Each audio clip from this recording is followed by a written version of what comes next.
자, 오늘은 이제 오늘 보니까 6번째 주던데, 그러니까 우리 첫 번째 학기의 중간 6번째, 12강주 하니까 12주니까 24강의 중에 6번째 주입니다.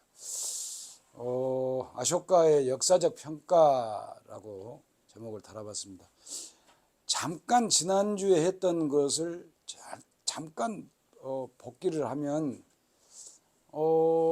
이제 찬드라굽타 마우리아라는 사람이 최초로 제국을 만들어서 깔린가라는 지역을 제외하고 이제 그러니까 데칸하고 깔린가를 제외하고 아들한테 넘기는데 아들 빈두사라가 데칸 지역을 전부 다 점령하고 또 그 아들 아쇼카한테 깔린가 지역을 남겨서 아쇼카가 깔린가 지역을 들어가서 완전히 피바다를 만들어서 10만을 죽이고 15만을 포로로 잡아서 들였다. 그런데 이제 아쇼카 석주, 그 다음에 암석, 뭐 조그만한 거, 큰 거, 뭐 이렇게 여러 군데다가 44개인가요? 포고문을 만들어서 이런저런 이야기를 했다. 가슴 아프다. 왜 이렇게 우리는 살아야 되냐. 뭐 죽이고 뭐 이렇게 좀 안 했으면 좋겠다. 뭐 그러면서 이제는 그 북소리로 인한 정복은 그만두고 담마로 인한 정복을 이제 하겠다라고 해서 우리가 그걸 이제 알게 됐는데, 그걸 놓고 학자들이 두 가지로 해석이 이제 분분하게 지금까지 나눠지는데, 첫 번째는 고대사에서 찾아볼 수 없을 만큼 평화군주다. 전쟁을 포기한 사람이라고 봐야 된다. 또 한쪽에서는 전쟁을 포기했다고 볼 수는 없다. 분명히 정복 전쟁은 안 했지만 전쟁을 포기한 것은 아니다. 뭐 그런 여러 가지 이제, 그리고 어쨌든 간에 불교를 적극적으로 지원한 것은 사실이다. 그런데 그걸 브라만교를, 그러니까 힌두교를 박해한 것도 아니고 이재식으로 불교를 지원을 함으로써 브라만 세력을 약화시킨 것은 사실이다. 근데 이 두 가지는 특별하게 무슨 이론이 없는 것 같아요. 자, 이 아쇼카라는 사람을 놓고 평가가 엄청나게 다릅니다. 우리가 평가하는 것 말고 인도 전통적으로 역사에서 또다시 이야기하지만 인도는 우리가 말하는 삼국사기도 사실은 한 1000년 전의 것을 다룬 거니까 그건 뭐 당대 역사서라고 볼 수는 없죠. 근데 우리는 당대 역사서가 다 없어졌어요. 아예 없는 게 아니고 다 없어졌거든요. 그러니까 이제 당대 역사서 뭐 한서, 당사, 한사, 무슨 뭐 이런 송사 뭐 이런 역사서랑 비교를 해 보면 인도는 이제 없죠. 전부 전설 신화로만 이렇게 있는데, 전설 신화에 역사적 사실이 들어가 있다는 거예요. 그리고 그 왕들의 이렇게 편년기가 다 있어요. 근데 거기에 꼭 이상한 신들이 끼어 있어요. 그러니까 이게 야가 신인지 왕인지를 뭐 알 수가 없는 거라. 그러니까 이제 아쇼카가 뿌란나라고 하는 여러 방대한 이제 그 백과사전적인 옛날 이야기책인데요. 신화예요, 신화. 홍수 신화부터 시작해가지고 이제 그 신화인데, 거기에 마우리아조로 해석이 되는 태양 왕조의 왕 이름에 아쇼카라는 글이 한 글자 정도, 한 문장 정도 있어요, 명단에가. 그런데 왜 야가 뭔지를 모르죠. 사람들이 몰랐어요. 1830년대까지 누군지를 몰랐어요. 그래, 제임스 프린셉이라고 하는 사람이 동인도 회사에 관리했는데, 동인도 회사가 이제 1757년에 플라시 전투에서 이기고 이제 1770 몇 년부터인가 하여간 총독을 두면서 이제 본격적으로 인도를 세 군데로 나눠서 통치를 하거든요. 벵갈 관구, 꼴카타죠, 마드라스, 첸나이, 그다음에 이제 뭄바이, 이렇게 뭐 bombayi 이렇게 세 군데로 나눠서 인도를 이렇게 통치를 하는데, 인도 연구를 엄청나게 했죠, 그 사람들이. 그래서 그 사람 중에 하나인 제임스 프린세이브라는 사람이 이제 이런 걸 보고, 이게 뭐냐, 이게 큰 암석인데 이게 이상하게 새겨져 있는 거예요. 이게 뭐냐? 모르죠. 이게 브라흐미 문자라고 하는 겁니다. 브라흐미 문자. 그러니까 브라흐미 문자를 이제 계속해서 보니까 지역마다 큰 지역은 완전히 다르고 같은 시기인데 문자가 서로 달라요. 그러니까 똑같은 알파벳이 A 그러면 A가 이렇게 하나로 돼야 되는데 우리 아 그러면 아가 이렇게 된 것도 있고 아가 이렇게 된 것도 있고 이렇게 된 것도 있고 하여간 여러 가지 전 다 잊어먹었어요. 그거 다 시험 봤는데 여러 가지로 다른 걸로 봐서 요 전에 분명히 있었다는 거죠. 브라흐미 문자라는 게 있었는데 우리가 지금 가지고 있는 것은 이 암석의 석주에 새겨져 있는 것만 남아 있었다. 이제 이렇게 판단을 해요. 근데 이게 이제 변해가지고 계속 내려가면서 굽다 시대 5세기, 6세기, 7세기, 8세기, 9세기까지 계속 가면서 이게 티베트로 건너가서 티베트에서 파스파 문자화 되면서 그게 훈민정음에 영향을 끼쳤다 하는 게 가장 큰 학문적으로는 가장 큰 학설입니다. 그러니까 이제 우리가 여러분들이 알고 계시는 정인지 해례본 학설, 그건 이제 정인지 해례본 이론이죠. 가난 니소리니 뭐 해가지고 혓바닥 이렇게 해가지고 뭐 기억 모양으로 나눠진다. 아무리 혓바닥 해도 기억 모양으로 안 나눠져. 천지인 하는데 성리학에서 천을 점으로 찍은 예는 없어요. 그러니까 이제 제가 공부하면서 그 이야기를 이제 우리 에피그라피 금속 비문학 선생님한테 말씀을 드렸더니 너 그거 해라. 박사학위 너무 다른 거 하지 말고 이거 해라 라고 하는데 그러면 이제 제가 전공이 세종시대가 돼야 되는데 하기 싫더라고요. 그래서 그냥 안 했어요. 아직까지도 이론이 많이 있습니다. 파스파 문자로 건너가서 몽골 때 우리 세종으로 와서 세종에서 신숙주가 요동지방을 13번을 왔다 갔다 한다는 그 기록, 이 비슷한 영화는 있어요. 나라말싸움인가 하는 영화는 있어요. 그러니까 이제 그런 거, 이걸 보니까 제임스 프린셉이 해독을 했어요.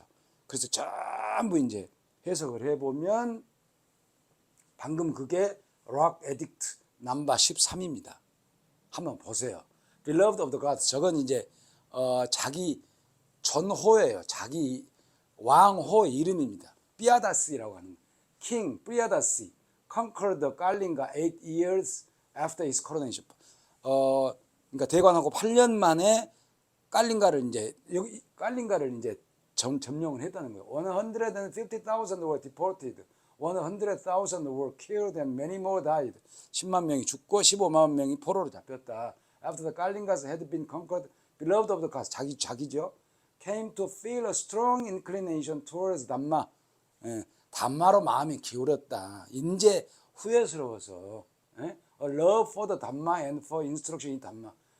Now, beloved of the gods feels deep remorse for having conquered the Kalingas. 너무너무 후회스럽다라고 하는 이제 그 문장을 이렇게 쭉 록 에딕트 13번에다가 이제 적어놨어요. 그래서 지난주에 제가 만약에 전두환이가 이런 것을 했으면 여러분들 어떻게 해석하느냐.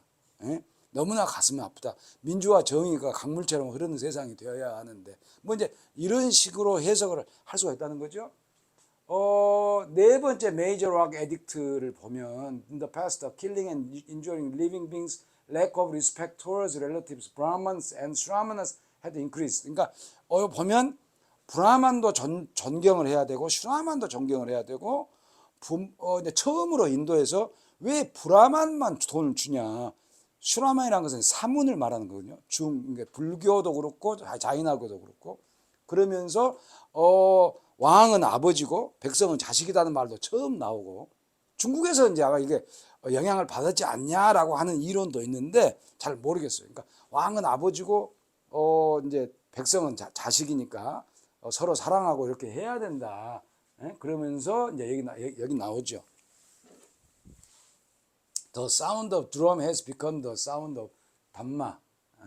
그러니까 이제 북소리로 하는 것은 이제 담마의 전파로 이제 그건 없어지고 그 자리를 담마를 통한 정복 뭐 이렇게 됐다라고 이제 이야기를 했어요. 그 담마라는 게 뭐냐? 담마라고 하는 것은 영어로 말하면 righteousness거든요. 그러니까 어떻게 보면은 law도 되고 universal law예요.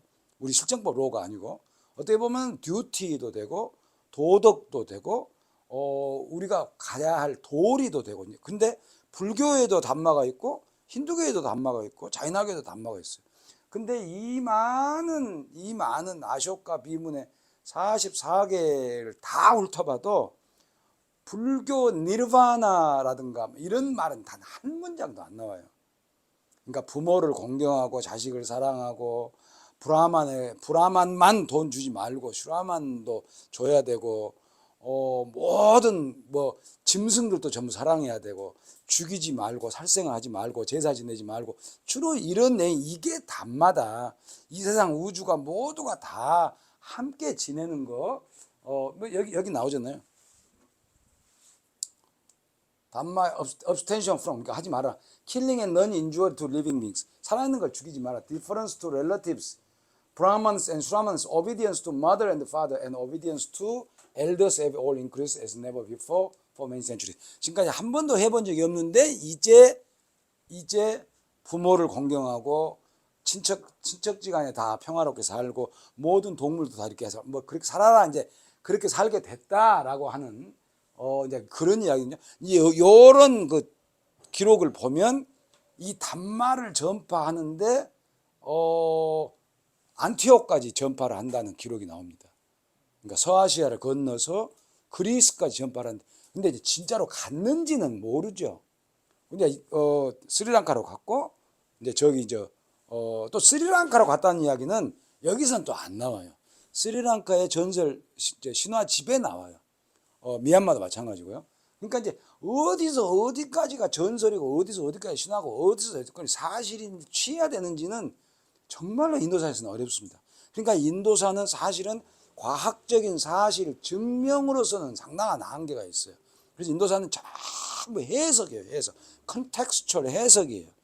그러니까 뭐 백제가 뭐 중국에 있었네 없었네 이것은 어느 사세 보면 뭐 바다에 건너서 뭐 가까워졌다 영토가 뭐 이런 것이 있는데 그런 것은 인도사는 알 수가 없어요. 교수님 그러면 네. 저 얘기는 저때 어떤 사회적인 윤리적 규범 이런 것들이 좀 만연했다 이렇게 봐도 그러니까 이 윤리적 규범을 그러니까 힌두교와 불교와 자이나교와 다 통틀어서 가지고 있는 범인도적 세계관의 윤리적 개념, 그 개념 중에 힌두교에서는 제사를 지내는 것, 살생제사를 지내는 것을 담마라고 하는 것이고 당연히 하는 것이고 이쪽에서는 이제 아쇼카는 혹은 불교에서는 살생을 하지 마라 이게 담마라는 거죠. 그러니까 담마라고 하는 말을 쓰는 것이 종교적 맥락은 아니다는 거예요. 서로 이론의 여지는 있지만 전부 다 그걸 사회적으로 해야 될 규범이라는 거죠. 근데 그게 이제 커지면 결국에 그게 우주적 보편 법이 되는 거지만 그래서 이제 이 의미가 도대체 뭐냐라고 이제 하는 평가에 관한 이야기를 하면 아쇼카에 관한 이제 제임스 프린셉이 브라흐미 문자를 해독을 하고 난 이후에 그걸 다 알게 됐단 말이에요. 그러니까 수도 없이 많은 전설집에 그 아쇼카하고 이렇게 묶어서 보면 이제 해석이 되는 거예요. 근데 그 전설집 중에 제일로 많은 게 아쇼카와 다나입니다. 혹시 불교에 조예가 있으신 분들은 백유경이라고 하는 경이 있어요. 참 이야기 100가지의 비유적인 이야기입니다. 그 중에 백유경이 디비아난다라고 하는 디비아바난다라고 하는 전설집 이야기집의 일부가 아쇼카바다나예요. 아쇼카에 대한 전설집이에요. 그 아쇼카바다나가 아주 아쇼카에 관한 전설만 있는데 전설 신화라는 게 순전히 무의미한 것은 아니라는 거죠. 그 다음에 이제 마하완사, 디파완사 스리랑카의 우리 삼국유사 또 아주 비슷해요. 제가 그걸 비교 연구를 좀 했는데 아주 비슷해요. 예, 그리고 거기는 스리랑카의 시작을 이제 붓다가 스리랑카로 건너오는 것을 역사적 사건 이제 초대로 이제 시작. 우리는 당군왕검이 이제 이렇게 태어난 것 초대로 시작을 하듯이 이제 여기 시작을 하거든요. 그러면서 이제 아쇼카가 이제 아들을 혹은 동생이라고 해석되는 사람을 이제 보낸다. 스리랑카로 이제 단말을 보낸다라고 하면서 우리는 바로 아쇼카에다가 우리는 직통이다라고 하는 것을 자랑을 하는 거예요. 근데 이게 사실인지 아닌지는 알 수가 없죠. 그러니까 불교도들은 그걸 적극적으로 하여간 뭐 좀 하려고 그러면 무조건 아쇼카한테 붙여요. 아쇼카한테. 그리고 이제 인도 불교사 티베트 말로 저는 모릅니다. 티베트 말을 따라나트라고 하는 사람이 17세기에 1608년도에 만들어낸 그것도 전설집이에요. 그러니까 이런 것을 보면 아쇼카에 관한 전설들이 많이 있고 그 전설들이 얼마나 역사적인 사실인지는 우리가 하는 것은 그런 공부는 별로 안 하고 의미를 이 사람들이 어떻게 아쇼카를 받아들였는지를 보자.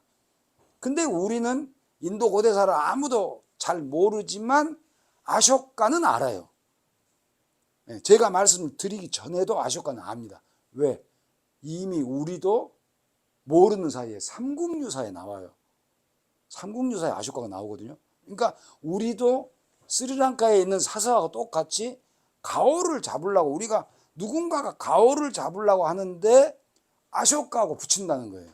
그러니까 이미 적어도 7세기, 8세기, 9세기 요 경에는 아쇼카가 세계적인 불교에서는 역사적 사실과 관계없이 불교를 지원한 것은 사실이니까 그 사람이 불교를 널리 펴뜨렸는지 아닌지는 모르지만 불교를 지원을 했으니까 그리고 불교하고 힌두교가 공통된 단말을 세상에 멀리 퍼뜨리라고 했으니까 그걸 통해서 아쇼카가 불교도들은 자기 최고의 우주적 제왕 못지않게 큰 왕이니까 그게 우리나라까지 건너서 들어와서 신라시대 때 그게 퍼져 있었고 그게 승 1년이 채록을 해서 삼국유사에 담아놨다. 뭐 이런 이야기입니다. 그러니까 이런 것들. 근데 이제 특히 그러면 아쇼카가 왜 이렇게 세계적으로 유명하게 됐냐.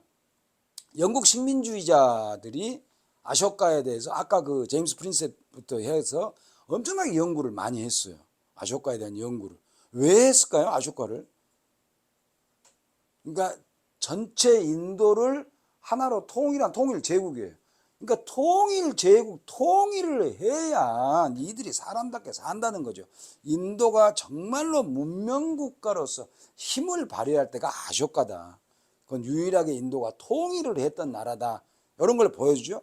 그리고 과할 정도로 네루는 누구예요? 네루는 인도공화국 리퍼블릭 오브 인디아의 초대 수상입니다. 근데 그 네루가요, 1933년인가요? 그 Glimpses of World History라고 하는 영어로 된 책인데 이게 13살짜리 자기 딸 인디라 간디한테 자기 부인, 자기 아버지가 동시에 감옥으로 들어가요. 자기 할머니만 그 애 인디라 간디의 할머니만 남고 그래서 이제 자기 아버지 인디라 간디 아버지가 자와하를랄 네루인데 우리 학생들한테 야, 왜 인디라 간디인데 아버지 이름이 자와하를랄 네루야? 그러면 대답을 못해요. 왜 그래요? 인디라 간디 남편이 간디거든요. 네? 그 간디하고 마하트마 간디하고 무슨 상관이 있어? 그러면 또 몰라요. 아무 상관없어요. 저하고 이성계하고 아무 상관없듯이 아무 상관이 없는 거예요. 그냥 간디라는 성을 가질 뿐이거든요. 그런데 이제 그 자와할랄 네루 딸한테 1930년대에 감옥에서 네가 아버지도 없고 엄마도 없고 할아버지도 안 계시고 해서 내가 너한테 가정교육을 시키겠다. 홈스쿨링을 하겠다. 해가지고 지금부터 세계사를 공부를 하자. 네루는 변호사이면서 공학자예요. 이학 박사예요. 그런데도 세계사를 하자 해가지고 그때 책이 어디가 있어요?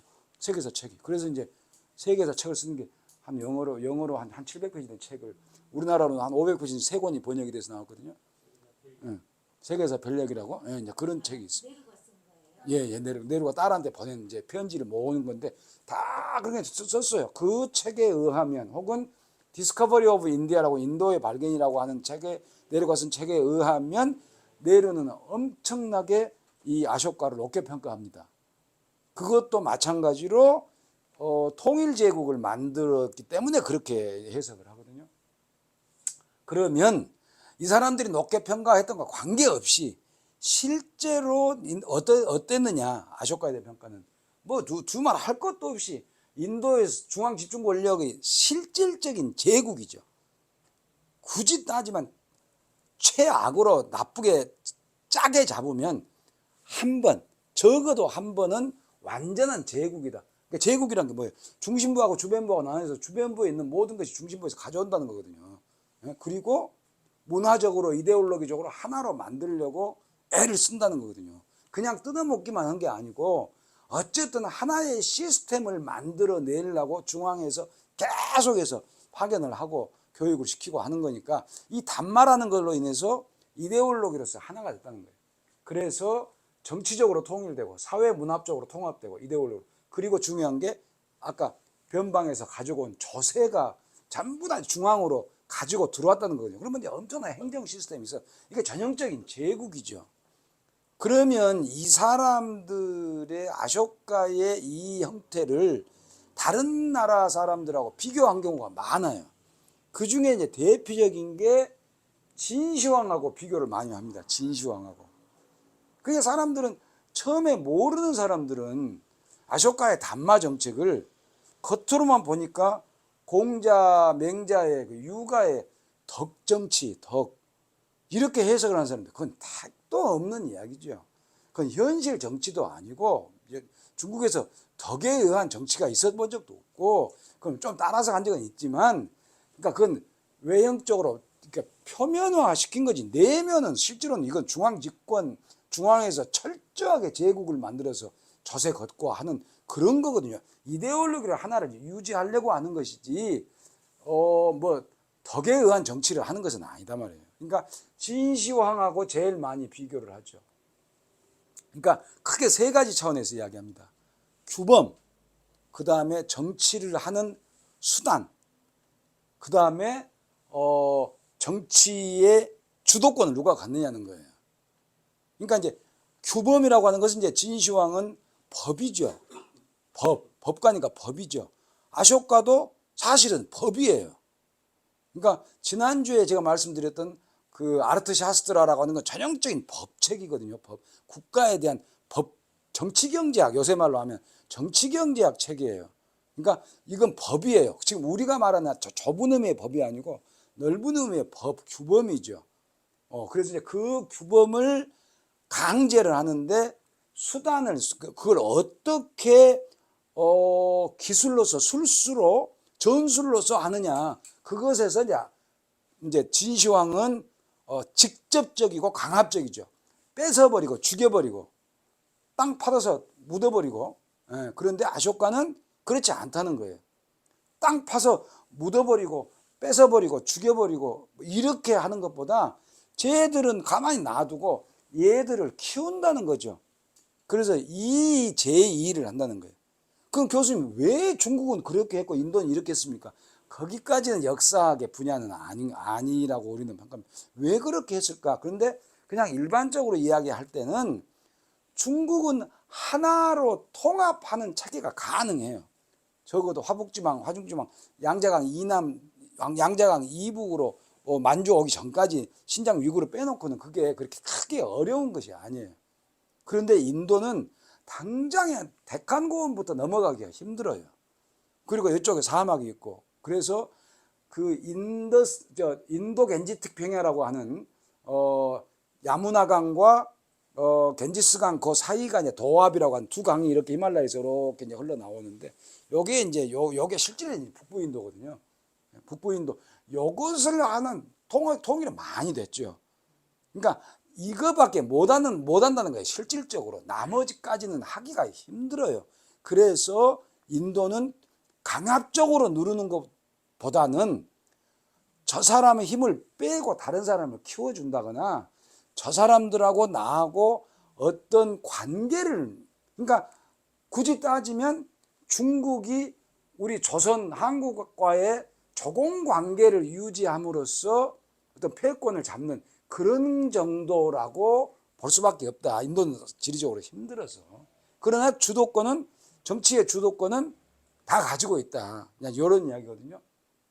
그래서 이제 이 중앙 집권제라고 하는 것을 보면 중앙 집중돼 있죠, 통일돼 있죠. 그다음에 이제 아쇼카가 순행을 여러 차례 합니다. 근데 제가 박사학위 논문을 쓰다 보니까 진시황도 순행을 많이 했어요. 진시황 순수비를. 그냥 아쇼카를 알고 있었을까 하는 그런 생각이 들어요. 근데 구체적인 증거는 없잖아요. 느닷없이 진시황이 왜 순수를 했을까, 순행을. 근데 이 시기에 그 이제 아쇼카가 전형적인 짜끄라바레틴이라고 하거든요. 그러니까 전륜 성왕이에요. 그러니까 바퀴를 구르는 성왕인데, 하나는 실제 세계에서 바퀴를 굴리는, 그래서 4개의 바다를 다, 동서남북을 다 그 단마의 바퀴를 굴려서 하는 하나의 사무라트, 하나의 통치권으로 유지한 사람을 짜끄라바레틴이라고 하는데, 역사에서는 전쟁을 통해서, 강압을 통해서 했던 게 아쇼카고, 종교에서는 이게 또 불교하고 자기들끼리 또 이어요. 바로 붓다가 전륜성왕이다. 근데 붓다는 무력을 통하지 않고 단마의 바퀴를 굴려서 전 우주를 다 통일을 했다. 그래서 The World Conqueror, The World Renouncer 이렇게 이야기를 합니다. The World Conqueror는 아쇼카예요. 무력으로. The World Renouncer, 그러면 세상을 버림으로써 세상을 정복한 붓다. 그러니까 말이 좋잖아요. 꼭 시적이잖아요, 시적으로. 그래서 그 둘이, 붓다는 전륜 성왕이 돼요.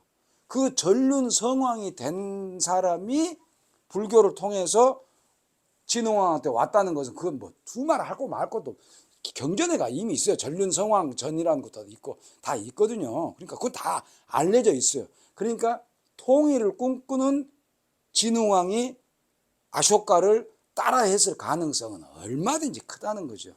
그래서 이 순행, 그 다음에 이제 칙령, 진흥왕도 마찬가지죠. 칙령, 그 다음에 외교를 많이, 안티옥까지, 뭐 스리랑카, 네팔까지, 아니죠, 미얀마까지 다 보내죠. 그 다음에 이제 내치에, 지난 시간에 27개 우리 부처를 둬가지고 이렇게 통일제국을 유지를 하잖아요. 첩보 시스템 전 세계적으로 가장 발달한 첩보 시스템을 가지고 있었고, 기득권을 압박했고, 이런 점에서 아쇼카는 철저한 중앙 집권 제국이다. 그런데 표현하는 모양새만 진시황하고 다를 뿐이지 똑같이 강압 정책을 썼던 전형적인 제국이다라고 이제 하는 거거든요. 그런데 이 사람을 보는 관점이 무지하게 재밌어요. 아까 전에 말씀드렸다시피 힌두교의 뿌란나라고 하는 경전에는 마우리아 왕조의 한 왕으로만 딱 이름이 나오지, 이렇게 거대한 인도사의 족적을 남긴 사람에 대한 언급이 없습니다. 그 이제 우리 인도고대에서 한 사람은 이제 이런 것이 딱 재밌죠. 사실의 확인, 사실의 고증인 우리는 못하니까. 근데 왜 이랬을까? 왜 그랬을까요? 왜 이 사람들은 이렇게 엄청난 왕을, 거짓말도 아니고 증거가 다 나와 있고, 저기까지 나와요. 그리스 기록까지 나와요. 아쇼카 삐아다스라는 그리스 말로 삐아다스 왕이라는 게 나오거든요. 그러니까 이건 분명한 사실이에요. 스리랑카에 있는 것은 뭐 자기들끼리 해석을 했다고 치더라도, 그러니까 이 왕을 왜 딱 한 줄 있냐 말이에요. 자기들이 당했던 사람이라는 거죠. 이 사람은 힌두교의 거역을 한 사람이죠. 찍어 누르지는 않았지만 제사를 못 지내게 한, 이 사람은 힌두교의 적이죠. 근데 이제 아쇼카는 힌두교를 탄압한 적은 없는데 불교에다가 힘을 많이 실어주니까. 그래서 재미나는 이야기를 지금 한 2가지 해드릴게요. 아쇼카가 99명의 왕자를 죽이고 왕이 됐다고 그래요. 이걸 아쇼카에 관한 만약에 그 책을 쓴다면 이 언급을, 아쇼카는 99명의 왕을 죽이고 왕위에 등극했다라고 쓰겠습니까? 안 쓰겠습니까? 여러분들 같으면. 왜 안 써요? 불가능이니까. 아쇼카라는 게 재밌어. 보세요. 아쇼카. 이제 빨리어로는 아소카 이렇게 이야기를 하거든요. 교수님 아소카가 맞아요. 아쇼카가 맞아요. 산스크리트로는 아쇼카가 맞고 빨리어로는 아소카가 맞는데 쇼크가 슬픔이에요. 아라는 것은 없다라는 말이에요. 없다. 아쇼크. 그러니까 이제 전설에 의하면 아쇼카 어머니가 아쇼카를 낳고 그렇게 세상에 대한 고통이 많았는데 이 애를 낳고 모든 고통이 사라졌다. 뭐 그렇더라고요. 그래서 이름이 아쇼카가 됐어요. 저는 돌아가신 우리 아버지가 우리 광수 낳고 네 엄마하고 사이가 좋아졌고 집안이 피기 시작. 내가 이제 아쇼카 그렇게 따지면. 그러니까 이렇게 되니까 별명이 아주 인도 전형적인 거예요. 별명이 막 붙어요. 사쇼카라고 하는 별명이 붙는 사는 뭐냐면 아의 반대예요. 있는. 쇼카가 있다 이 말이에요. 그러니까 슬픈 그 자체예요. 나쁜 새끼라는 거죠. 언제? 불교에 귀의하기 전에. 그래서 사쇼카로서 전설을 보면 이 세상에 있는 모든 그 프루트를 낳는 나무와 풀은 전부 다 패서 없애라. 이제 아쇼카가 이랬다는 거예요. 아쇼카와 다 하나 저 전설집에 가면 그러니까 그 들을 수가 없죠. 그 신하들이 들을 수가 없을 거 아닙니까? 그러니까 말했어 3번까지 이야기합니다. 그러니까 안 해버리니까 그래도 안 지키니까 그걸 어떻게 해요? 그럼 뭐 쌀이고 밀이고 뭐 다 없애야 된다는데. 그래서 아쇼카가 그 관리들을 뭐 500명인가 무슨 900명인가 1000명인가를 다 잡아 불태워서 주겠다. 뭐 이런 거. 그래서 그 사람은 사쇼카였다. 언제까지? 불교로 귀의하기 전까지. 왕자를 99명을 아쇼카는 장자는 아니었어요. 왕자를 99명을 죽이고 왕위에 등극한 사람이다. 짠드 아쇼카다. 짠드 아쇼카. 짠드가 뭐예요? 아주 나쁜 새끼. 아주 악질적인 나쁜 이 말이거든요.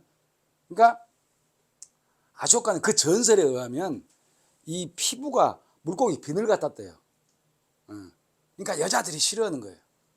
그런데 그래서 아쇼카 나무라고 하는 전설인데 그 당시에 아쇼카 나무라는 게 있었겠어요. 근데 아무튼 아쇼카 나무라는 그 나무를 이제 뿌듯하게 생각하고 상사와 같이 생겼습니다. 지금 그림 보면 아쇼카 추리에 지금 이제 이름이. 그런데 이제 그 나무를 좋아하고 자기를 닮은 나무는 별로 안 좋아했는데 그런 나무가 있었답니다. 비늘같이 생긴 나무. 근데 그 나무를 싫어해서 어떤 후궁이 나무를 싫어해서 그 나무를 다 뽑아버렸대요. 그러니까 아쇼카가 화가 나가서 그 후궁들 500명을 가서 전부 다 불에 태워주겠답니다. 뭐 이런 이야기죠. 근데 제일로 재미난 이야기 중에 아쇼카의 지옥이라는 게 있어요. 아쇼카가 언제 이야기했어요? 불교 개종하기 전에. 아쇼카의 지옥이라는 것을 만들어놨는데 아쇼카의 지옥은 겉에서 보면 완전히 이렇게 보면 자세한 것은 안 나오지만 불경에 나오는 극락과 비슷한 형태인 것 같아요. 모든 과일이 다 열리고 이쁜 사람은 춤추고 음악이 흐르고 막 이런 이제 바이블로 치면 젖과 꿀이 흐르는 가나안 뭐 이런 거죠. 극락, 극락 수가바티 우리 대승불교에 나오는 그 극락이 이제 그런 거거든요. 뭐 여자가 있고 음악이 있고 그다음에 뭐 젖과 꿀이 흐르고 뭐 군인이 있고 뭐 전당포가 있고 뭐 돈이 넘쳐 흐르고 그냥 막 이런 것이 이렇게 좋답니다.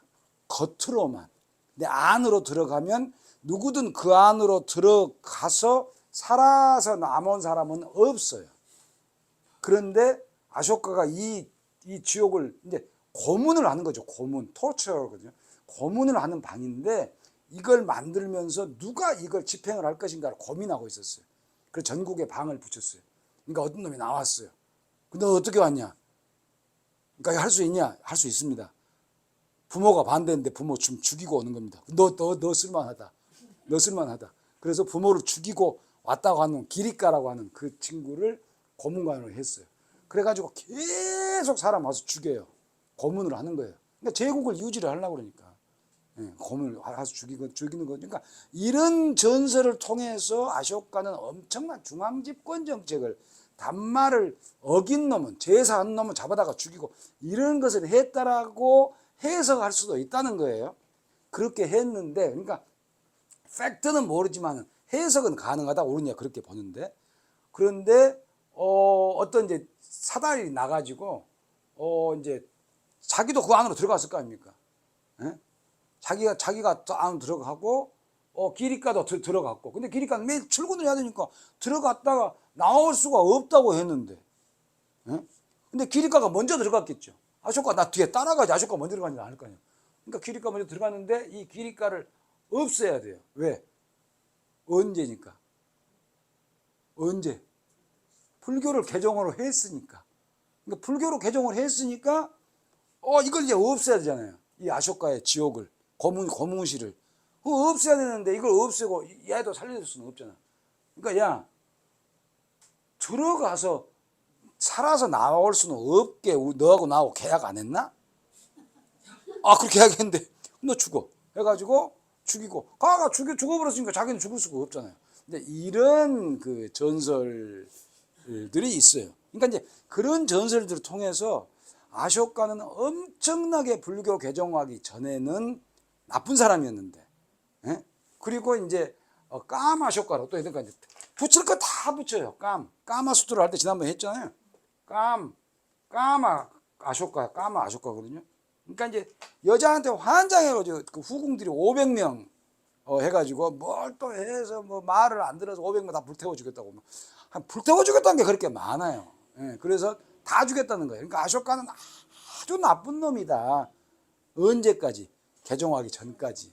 예, 그래서 이제 개종하고 난 후에는 엄청나게 불교에다가 돈도 많이 주고 사원도 키워주고 이제 이렇게 했는데 그 이후에 그 어떤 역사에도 보면 나오지가 않아요.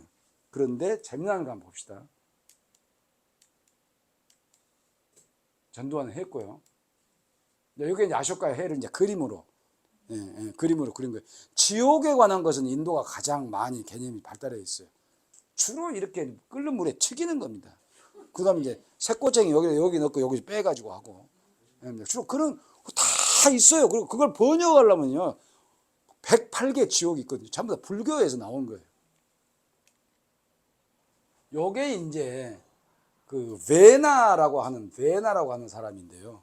베나가 정말로 좋은 왕인데, 인민들을 생각해가지고 희생을 하는 제사를 안 지내요. 인민들을 생각한다. 제사를 안 지내요. 그러니까 이 브라만 스승들이 기도를 해요. 저런 싸가지 없는 새끼는 우리가 용서할 수가 없다. 그래가지고 이 끄샤트리아 이 어떤 프리트비라고 하는 땅이라고 하는 뜻인데 이게 나와가지고 그 어떤 난 같은 풀잎에다가 그 생티파이를 해가지고 성화를 시켜가지고 그걸로 베나를 죽이거든요. 죽이고 여기에서 이제 요 오른쪽 넓적다리에서 이제 이렇게 해가지고 프리트비가 와서 이 브라만 스승들에게 절을 하고 잘 모시고 이렇게 해서 평화로운 시대가 왔다더라 하는 옛날 이야기예요. 그러니까 이 사람들이 가지고 있는 생각은 힌두교에서 근데 이 사람이 아쇼카라는 의미는 아니에요. 그러니까 힌두교에서 나오는 많은 악마 그걸 제가 논문 한번 써보려다가 결국에 못 쓰고 이제 은퇴를 하게 됐는데 힌두교에 나오는 악마가 실제 역사에서 누구였을까? 누구하고 닮은 사람이었을까? 근데 제일 많이 나온 게 제사를 못 지내게 하는 겁니다. 우리도 그 비슷하잖아요. 초상한테 제사를 안 지내는 저 새끼들, 저 기독교, 이렇게 나오잖아요. 그러니까 그거하고 같은 의미라고 하면 별로 의미가 아닌데 아쇼카 같이 제사를 못 지내게 하는 게 겉으로는 살생을 못하게 하지만 실제로는 브라만한테 돈 주는 것을 차단시키는, 그래서 힌두교를 억압하고 불교를 키우는 이런 교묘한 역사로 있기 때문에 실제로 인도 고대사에서는 어느 누구도 근대까지 네루하고 영국 시대에 있는 사람들 하기 전까지는 아쇼카가 이렇게 위대한 역사를 했다고 하는 평가는 인도 내에서는 없었어요. 힌두교였으니까. 그러다가 이제 근대 학문이 발달을 하면서 우리에게 알려지기 시작을 한 거다. 그렇게 이게 이제 불교와 힌두교의 아쇼카에 대한 평가입니다. 그러니까 지금 우리가 하는 것도 지금 우리의 학문적인 아쇼카에 대한 평가겠죠. 예. 예, 오늘 강의는 11강은 여기까지 하겠습니다. 선생님, 저